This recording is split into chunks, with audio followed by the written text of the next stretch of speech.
Hi everyone, happy Friday, or maybe I'll say happy Friday because it was quite another week, but we've made it to Feedback Friday. It's your girl, Dr. Shanita Williams, and I consider myself a feedback enthusiast because I believe that if we spend our time unpacking the dynamics of feedback, we'll truly have the key to unlocking and unleashing our potential. So tonight, what I'm going to talk about very briefly is a feedback tool that is really helpful but goes underutilized. How many of you have heard of the 360-degree feedback platform? That is a tool that is basically designed to give you feedback on how to improve your performance from various sources at one time. This is a tool that is not really widely utilized. There are a handful of companies who ensure that every employee is allowed to get feedback from multiple people beyond their own direct supervisor. But there are very few who do that. So oftentimes you see 360-degree feedback tools used only at the leadership level, and some only use it for leadership development programs. So how does it work? Basically, again, it's a multi-rater system that allows you to get feedback from specific individuals all around you. So first, you get feedback from your manager, you get feedback from your peers and stakeholders and customers you serve internally. You also get feedback from your direct reports, individuals who report right into you. You also get feedback from yourself. So 360 degrees, you get it from every angle so that you can sit and collate all of that feedback and think of it collectively.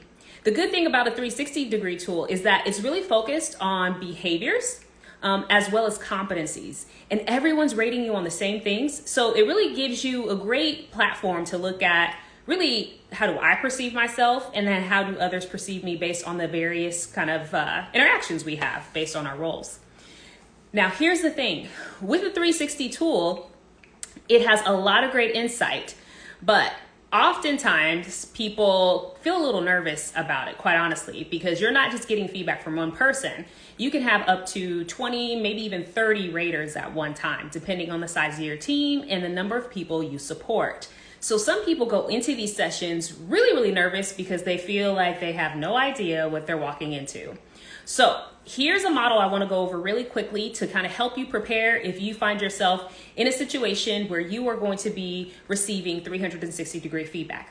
But before I do, I want to highlight a few benefits. So those who have performed or have received 360 feedback have seen an increase in their performance overall because it highlights your blind spots and allows you to really kind of make some quick changes in your performance.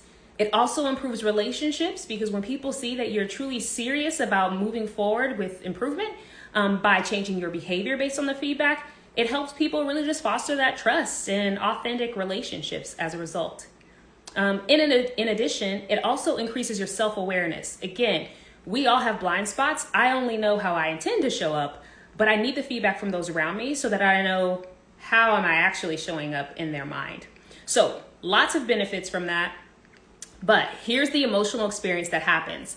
I'm not sure if you've heard of this model. It's called the SARA model. It stands for shock, anger, resistance, and then acceptance.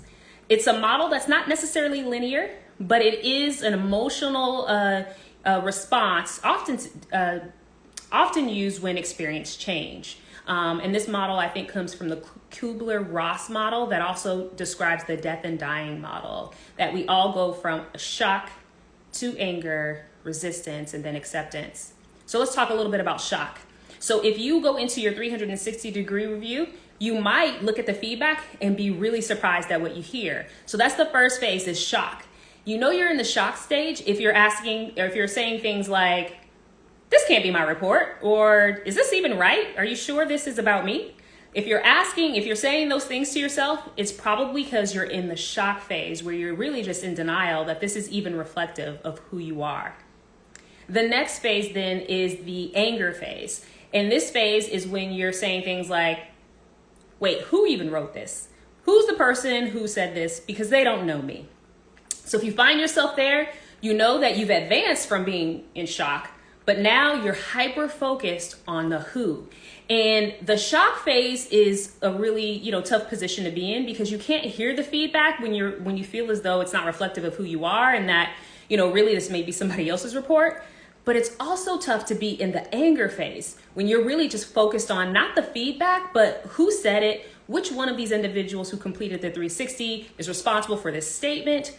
It really hinders your performance and ability to actually leverage the feedback if you find yourself there.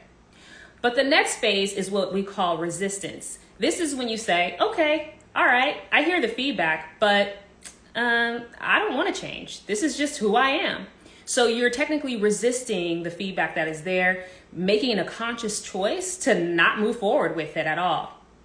That's a tough position to be in as well. And again, I said feedback, 360 tools are great because it helps you foster good relationships, but people will stop giving you feedback if you let it fall on deaf ears every single time you ask.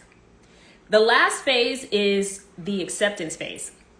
You know you are here when you're looking at that 360-degree feedback and you say things like, all right, so what can I do? Who can help me get there? What are some of the behaviors I need to move forward? So again, that's a quick and short model for you to kind of think about.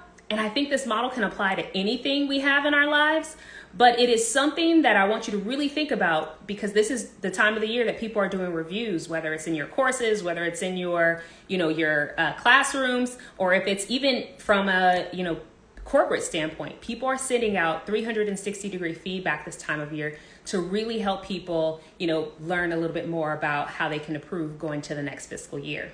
So here's the last tip I want to give you if you find yourself in any part of that model that you feel is not productive. So if you find yourself in shock, anger, resistance, we definitely want to do something about it.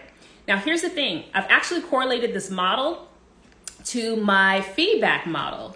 So remember in the last talk I talked about, there are 4 mindsets that people have. They can have a stone mentality, which is, oh, well, this is just how I am.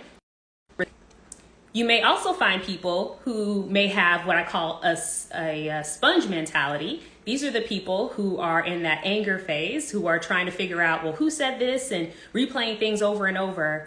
And then that shock phase is for those who may have that sand mentality, that fragile ego who are just, really surprised that they're getting this information about themselves. So if you want to know what your mentality is in order to prepare for your 360, send me a message. I'll send you a tool so that you can figure out what your mentality is. So you can go into that review, taking in all that feedback in the best light possible. So that's our time for tonight. 360s, they're valuable, but you have to prepare. Have a great weekend, everyone, and I'll see you next time. Take care.